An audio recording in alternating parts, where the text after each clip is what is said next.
শত বছরের সংগ্রাম হচ্ছে দ্বীপ জেলা ভোলার। আজকে 22 লক্ষ ভোলাবাসী যাদের প্রতিনিধি হয়ে ভোলা জেলা ছাত্র ফোরামের পক্ষ থেকে আজকে আমরা এখানে উপস্থিত হয়েছি। আপনারা জানেন যে ইতিমধ্যে আওয়াজ উঠেছে ভোলা বরিশাল সেতু, ভোলায় আধুনিক মানের হাসপাতাল, মতিরহাট ইলিশা ফেরিঘাট সেতু সহ আরো যে দাবিগুলো উঠেছে সেই দাবিগুলো নিয়ে আজকে আমরা এখানে হাজির হয়েছি।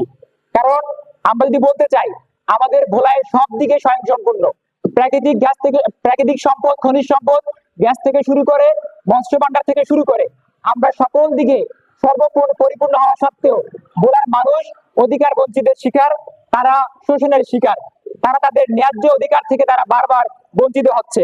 অতএব আজকের এই সংবাদ সম্মেলনের মাধ্যমে আমরা ভোলা জেলার মানুষের ন্যায্য অধিকার আদায়ে আন্দোলনের বিষয়ে আমাদের অবস্থান স্পষ্ট করতে চাই।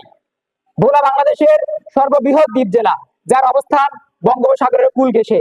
এটি একদিকে দক্ষিণাঞ্চলের সমুদ্র বন্দরগুলোর প্রবেশদ্বার, অন্যদিকে মেঘনা ও তেঁতুলিয়া নদী মিলনস্থলে অবস্থিত হওয়ায় পরিবহন, নদী বন্দর, জ্বালানি, মৎস্য সম্পদ এবং সামুদ্রিক নিরাপত্তার দিক থেকেও ভোলা অত্যন্ত গুরুত্বপূর্ণ। আমরা যদি বলি যে ভোলায় দেশের অন্যতম গ্যাস ক্ষেত্র রয়েছে সমৃদ্ধ মৎস্য সম্পদ, কৃষি উৎপাদন, অপার সম্ভাবনাময় পর্যটন এলাকা। অথচ এত গুরুত্বপূর্ণ ভৌগোলিক অবস্থান এবং সম্পদ থাকার পরেও বারবার বছরের পর বছর আমরা দেখেছি ভোলা বিভিন্ন রকম উন্নয়নের নেতার থেকে বঞ্চিত হচ্ছে। যে সকল সরকার যাই ক্ষমতা এসেছে আমরা দেখেছি ভোলায় অনেক ঝাড়ু রাজনীতিবিদ ছিল, কিন্তু পক্ষান্তরে আমরা ভোলার কোনো উন্নয়ন দেখি নাই।